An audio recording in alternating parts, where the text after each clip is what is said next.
Hey there everybody, welcome to AutoBears, and this is the new Hyundai i10. And I know what you're thinking, big guy, small car, will I fit? The answer is yes, obviously.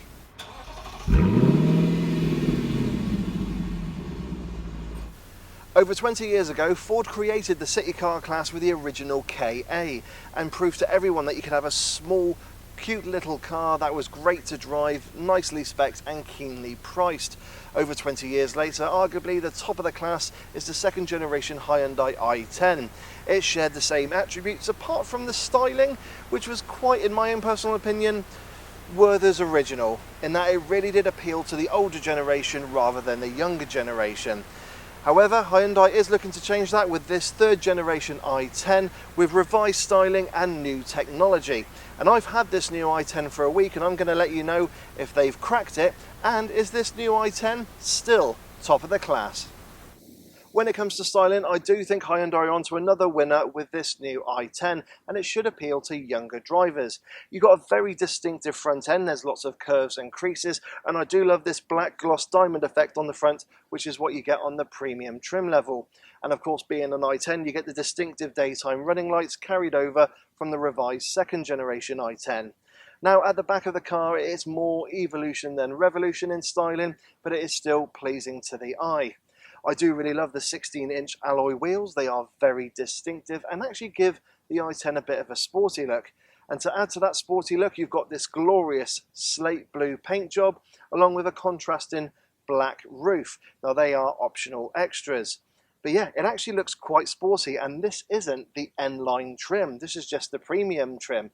And yes, you can get a sporty N-line version if you so wish. But yeah, I really do like it. And with this slate blue, I would like to put an appeal out to Hyundai and ask if they could have this paint job on the revised upcoming i30N, because I actually think this would work really well on that hot hatch. Comment in the section below if you agree with what I say. But the other thing that's kind of stood out for me with the i10 was not just the fact of it's got the revised styling, but it doesn't kind of sit in terms of its styling characteristics with anything else in the UK. It kind of stands out, and it actually reminds me and looks very much like the new Hyundai Sonata, which you can get in the US and elsewhere overseas, and that's got a very distinctive front end as well. Again, put your comments in the section below if you agree with me or if you think the new i10 looks like something else. But all in all, I actually love the look of this i10, and I love the fact that it's got an i10 badge on the boot lid, on the C-pillar, and also on the rear tail light cluster. That's quite a distinctive look. And I think that's enough of looking at the outside of this new i10. Let's have a little look at the inside. Sat in the front of the new i10, you are greeted by a very light and refreshing interior. It really is a comfortable place to be. Now, getting in and out of the i10 is really easy because the doors open nice and wide. And then once you're sat in the driver's seat, you do find that the seats themselves are very comfortable for a city car. Definitely more comfortable than what you'd find in the Volkswagen Up. And then also there's plenty of adjustment in the driver's seat, and the steering has only rake adjustment but not reach. But that's something you typically find in a city car. Now usually I'd say that actually kind of stops you from getting the ideal driving position, but in these types of cars it's still really easy to get a good driving position. I mean, I've got no complaints. And then when it comes to interior quality, yes, this being a city car, it is abound with hard plastics, but they feel of a very good quality. And I do like the kind of change and mix of textures in here. So we've got your standard hard plastic on top of the dash, but then we've got this metal effect with these little hexagonals, and they're also here on the center console. Very much like what I saw in the Kia Exceed, which I think is quite unique. And then you've got some light plastics here going down the cabin, and something you can specify on the new i10 is if you want a darker cabin or a lighter cabin, and I do find this lighter cabin very refreshing. And then we've got the kind of ergonomics of the vehicle. So we have got the infotainment system set nice and high on the dashboard. It's very easy to use whilst you're on the move because there's not a huge amount of menus and functions, but you've also got Apple CarPlay and Android Auto, and that is a real big bonus. But it's just a very nice, easy system to use, particularly when on the move. Then lower down we've got your air conditioning controls, and then we've got a little pad area where you can put your mobile phone, and we have got a USB and 12-volt socket. And then we've got some buttons just in front of the gear lever for your heated seats and heated steering wheel, and also the engine start stop. And then underneath the driver's side air vent, we have got a couple of additional buttons for the lane keep assist, traction control, and tyre pressure reset. All in all, it's actually really nice ergonomically, and everything's nice and close and easy to hand whilst driving. And then when it comes to cubby spaces, it's really good in here as well. We've got some decent sized door bins. You can get a medium sized bottle of drink in there. And then we have got that little tray there, as I mentioned, just in front of the gear lever. Then just behind the gear lever, we've got 2 cup holders, and we've got a little area where you could perhaps put some loose change. And then behind there, we've got a kind of a long thin storage area where you could put pencils or pens. And then just behind there, there's an additional cup holder for those in the back. Now, everything I've just mentioned, apart from one area, are not covered with any kind of fabric. So any looser change or items are going to rattle around a bit. Apart from one of the cup holders where there is a cover, let me grab it, where there is a bit of fabric on there. But that is access to one of the bolts that secures the center console. So that's something for the technician to use. And then we've got the glove box, which is actually of a really good size. And this being a typical Hyundai, there is a bloody great big book pack in here. But the actual glove box is of a decent size. And I love this little shelf here as well. That's very handy if you want to put any packets of, I don't know, sanitizer wipes or anything. You know what it's like in this day and age now. Or you want to put some masks and gloves. But all in all, it's just really nice in here. Ergonomically, it's really easy to get used to. The driving position is really nice. And it's just a nice, really comfortable place to be. I really am impressed in here. But yeah, I think Hyundai are doing a brilliant job so far with this new i10. And that's enough with the front of the i10. Let's have a little sit in the back. Sat in the back of the new i10, I am hugely surprised and impressed by the amount of space back here. So firstly, that driver's seat is set to my driving position. I'm 5'7" tall and 5'7" wide, and as you can see, I've got a huge amount of knee room, and headroom is really good as well. You could definitely get a couple of 6-footers sat in the back of the i10. Also, the i10 is a 5-seater and not a 4-seater like the VW Up, so you could easily get 3 kids sat in the back of the i10. Definitely not adults though. And then when it comes to cubby spaces, it's a little bit hit and miss. We have got some decent sized door bins, so you can get a small to medium sized bottle of drink, but there are no pockets on the backs of the front seats, so that's a little bit disappointing. However, you can share the cup holder here at the back of the center console. Isofix supports are nice and easy to reach as well, because they are just through a parting in the fabric, and the doors open nice and wide, which makes it easier to affix a child's seat. And then the windows themselves are of a nice size, and they are tinted on this premium trim level. But firstly, they are electrically operated, and secondly, they do open all the way down. And that's actually a big surprise here in the city car segment. So all in all, I am hugely surprised and impressed by the amount of space in the back of this new i10. And I think that's enough of sitting back here. Let's have a little look and see what it's like in the boot.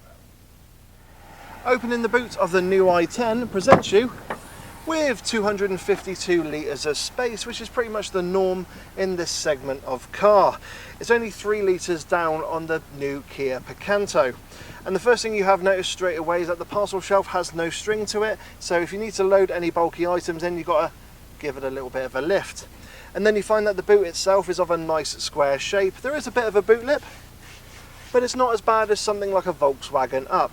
And on this particular car, we have got a tyre puncture repair kit, but under the boot floor, you can clearly see space for a space saver spare wheel. And when it comes to features, well, there aren't any. There's no tethering hooks, there's no 12-volt socket. That is pretty much it. And if you do put the seats flat, you do find there's a bit of a ledge at the base of the seats, so loading any large bulky items can be a little bit tricky. So all in all, it's not necessarily the class best in terms of boot capacity, it's just a nice square boot. So yeah, it's good, it's not great, could be improved upon. However, I think that's enough looking at the boot of this i10. Let's take it for a drive. So once you get driving in the new i10, first impressions are really good. This actually feels very refined and very comfortable for a city car. Visibility is really good as well. We've got some reasonably thick A-pillars, but I don't think they're as thick as something you find in the Volkswagen Up. And if you look over your shoulder, the C-pillar isn't too thick, although the rear windows do kind of curve up a bit on the passenger doors, but all-round visibility is still really good. And what I do like is on this premium trim, you do get a reversing camera, so parking the i10 is an absolute doddle. But yeah, first impressions of this little city car are really positive. I think Hyundai might still have a winner on their hands. In terms of trim levels, there are 4 to choose from in the i10 range. You got the entry-level SE, you got the SE Connect, the Premium, which is what I've got here, and the Sporty N-Line. Now, my pick of the range would either be the SE Connect or this Premium, depending on what you want as standard kit on the car. Because both the SE Connect and the Premium do get the 8-inch touchscreen, Apple CarPlay and Android Auto. But on this Premium, you have got some real luxuries like heated seats and also a heated steering wheel. But the big thing on this new i10 is actually where it comes to safety. I've got lane keep assist and also lane departure warning, autonomous emergency braking and cruise control. And as I mentioned earlier, when I'm reversing, I've also got that reversing camera. So in terms of standard kit, this i10 is really well kitted out. I mean, it puts some of the other manufacturers like Volkswagen to shame, where you actually have to specify certain safety features. But if you want something a bit sporty, you can of course go for the N-Line, but be aware it's actually more expensive than this premium trim, which is technically top of the range, and you don't get all the same standard features. You just tend to get a more powerful engine, slightly stiffer suspension, and more external and internal sporty features on the car. And also I will mention it's not as powerful or as quick as the UP GTI. So yeah, in terms of standard spec, I think the Premium is probably the one to go for, but have a look at this or the SE Connect. Engine choices in the i10 range, well, there are 3 petrols to choose from. 2 1-litre 3-cylinders, one with a turbo and one without, and a 1.2-litre 4-cylinder non-turbocharged petrol. So of the 1 litres, the non-turbocharged has 65 brake horsepower, and you can have that mated to either a 5-speed manual or a 5-speed auto. The 1.2-litre 4-cylinder non-turbo is again mated to either a 5-speed manual or 5-speed auto, and that comes with 82 brake horsepower, and that's what I've got here with the 5-speed manual. And then the turbocharged 1-litre 3-cylinder has 97 brake horsepower, but that is only reserved for the N-Line trim. And this 1.2-litre 4-cylinder it's absolutely lovely. It's incredibly refined. There's not much in the way of vibrations. The 3-cylinder does have a little bit of vibration throughout the car, but this feels really smooth. Power delivery is really nice, and it has got a little bit of a characteristic to it, which is if you're driving along under 2,500 RPM, it's a little bit dull and a little bit sluggish, and it doesn't really get the oomph going that you expect from this little car. But as soon as you hit 2,500 RPM to 3,000, the engine just kind of feels a bit more lively. If anything, when you put your foot down, you can actually feel like a little shimmy in the car, like something's woken up. Now, I mean, it's not like a turbocharger or anything like that, but the engine just becomes a bit more keen and eager. And as a result, this just becomes a lovely car to drive. I really do like this engine. It's also perfect when you're on the motorway. It's incredibly quiet and refined as well. Now, in terms of economy, I should be getting around about 55 miles per gallon. That's what Hyundai say. But driving around town, I'm getting in the late 30s to early 40s. And I have done a couple of journeys on the kind of A roads, and I got around 45 to 48 mpg, which isn't too bad. I'm sure if I did a longer journey, I could easily hit 50, but that would just take a little bit of time. But yeah, I love this 1.2-litre 4-cylinder. It's just a perfect engine. Yes, of course, we'd all love a turbocharger, but even so, you'd actually have to pay more with the i10 in order to get that N-Line. And even then, it's not quite as quick as something like an UP GTI. So again, just something to be aware of. So as I said, with this 1.2-litre 4-cylinder, you've got the choice of a 5-speed manual gearbox or a 5-speed auto, and I've got the former. And in terms of manual gearboxes, it is really lovely. The actual gear changes are nice and precise. They're really slick, hardly any notchiness at all. and it just gives you a very positive feeling going through the gears. Now, I have had a couple of little niggles whilst driving with this gearbox. Now, one of them has been finding reverse gear on a couple of occasions. It just doesn't seem to want to go in the slot, which has been a little bit annoying. But other than that, really, the only other issue is when pulling away from junctions, you can sometimes find the balance between the clutch and the accelerator pedal can be a little bit off. So you either find yourself feeling like the engine's going to stall, or you overcompensate by over-revving it, in which case you kind of look like a learner driver. But those are the only two niggles. I really do love this 5-speed manual.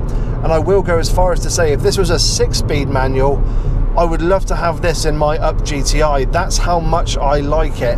It's got such a lovely feel to it, and even the gear stick itself just feels really nice in your hand. It's got a leather cover on there. Yeah, I really like it, and it's perfectly positioned as well for relatively quick changes, which is not what you expect to say in a little city car. So what's the ride and handling like in the new i10? Well, in terms of ride and handling, this is definitely the i10's strongest features, because it is incredible. I mean, the ride, it feels like a much bigger car. It deals with the bumps and imperfections that some cars in the class above would just kind of feel a bit twitchy and shaky on, but this deals with them like a grown-up car.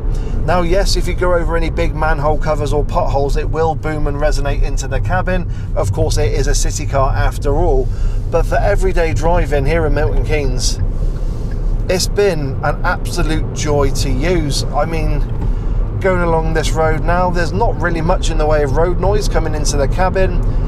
Yes, I'm going over some of the bumps and imperfections, but it's just dealing with them, which is absolutely brilliant. It's like this is kind of snuck into the school where Mercedes S-classes learn how to be the best giant, executive saloons and learn how to deal with those bumps and ride brilliantly. It's taken a page out of that book, because this rides, well, it just rides brilliantly, and I am hugely impressed. And then the handling as well. I mean, most of these city cars tend to handle pretty well anyway, but again, in the i10, yeah, it does it really well coming around this corner. Even in damp conditions like I got here, it feels really competent. It's just holding on. I was expecting it on a couple of roundabouts for it to let go under a bit of, under a bit of acceleration and a bit of tight turning. No, it didn't. It just held on, which really impressed me. Now, granted, because it has got that softer ride, yes, there is a little bit more roll and lean in the corners than you would get in something like a Picanto or a VW Up, but it's really not enough for you to go, oh no, I don't like it. It's just a tiny bit of extra lean. In terms of daily driving, you'll have no issues with the i10 whatsoever. I am hugely impressed by it. And then the final thing as well, yeah, the refinement levels are really good. I mean, driving along now at 50 miles an hour, very little road noise. If anything, I can hear the spray from the rain. That's it, on the underside of the car. So very little road noise. Wind noise is kept to a minimum as well, and I can't really hear the engine. This is refinement that I was not expecting in a city car, and I'm genuinely surprised and impressed by how this car drives. I really am. Hyundai definitely have still got a winner here. So when it comes to niggles in the i10, I've really only come across one, and it's actually the same niggle I had with the Kia Exceed that I reviewed recently, and it's in regards to the steering wheel controls. It just seems to be something that those two manufacturers have set up, and that is on the left hand side when you use the controls for your volume and change in track. Don't worry about that, that was just a lane departure warning, give me a little bit of a beep. When you change in track and change in volume, they don't go the same way. So when you change in volume, you press it forward or upwards to increase the volume and downwards to lower the volume. You'd expect that on the track change, but it's not, it's the other way around. You press it upwards to start the track again and go backwards, or downwards to go to the next track. So it can take a little bit of time to get used to, and it does fiddle with your mind a little bit. So that's just something to be aware of.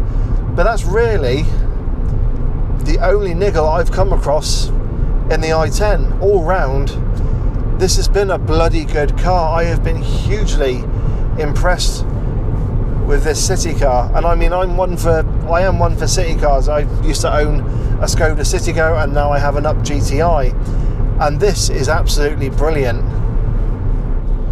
So what are my thoughts on the new Hyundai i10? Well, in 2 words, and I apologise for swearing, it's bloody brilliant. Hyundai have just done everything they needed to do to keep the i10 at the top of the class. The styling has improved. It's definitely going to appeal to younger drivers, but it hasn't lost touch with its core demographic. And then there's the ride and handling, which is really good. As I've just mentioned, this ride and handles like a much bigger car. And then practicality wise, yes, the boot is around about the same as every other car in this class, but the actual rear passenger space I was not expecting to be that good. The fact that you could get something like 4 6-foot people in the i10 is a big surprise, and I'm genuinely impressed by that. All in all, Hyundai haven't really needed to do too much to keep the i10 at the top of their class. All they really needed to do is appeal to younger drivers, and they have done that, not just with the exterior styling, but with the interior as well, with the connectivity with Apple CarPlay, Android Auto, the fact that you can have grown-up features like wireless charging and an app on your phone where you can see the driver data and everything and connect to your car. They've really pushed the boat out on this i10, and as I mentioned earlier, and it's going to be a second plea to Hyundai, please can we get this slate blue available on the i30N, because it would look so good in this colour. But yeah, this new i10 is the class best, no doubt about it. Sure, the VW Up and the Kia Picanto handle just a little bit better, but in terms of an all-round city car, this is just, yeah, top of the table without any hesitation. So everyone, I hope you've enjoyed my review of the new Hyundai i10. As always, don't forget to like, don't forget to subscribe, and hit the bell notifications icon to let you know when I, Dave the Auto Bear, bring out a new video. If you've got any questions about the i10 and my time with it, please put them down in the comments section below. And I am going to ask a big favour, which is, if you've watched any of my videos and you've gone out and bought a car because of them, please let me know so I can send that feedback to the manufacturer, because, well, they always like to hear about that kind of stuff. But yeah, everyone, I hope you've enjoyed this video. I hope you're staying safe, maintaining your social distancing. Don't forget to subscribe on Facebook, Instagram and Twitter as well for additional content. And yeah, keep safe, wear a mask, maintain your distance, and I will catch you all in the next video. Take care and bye-bye.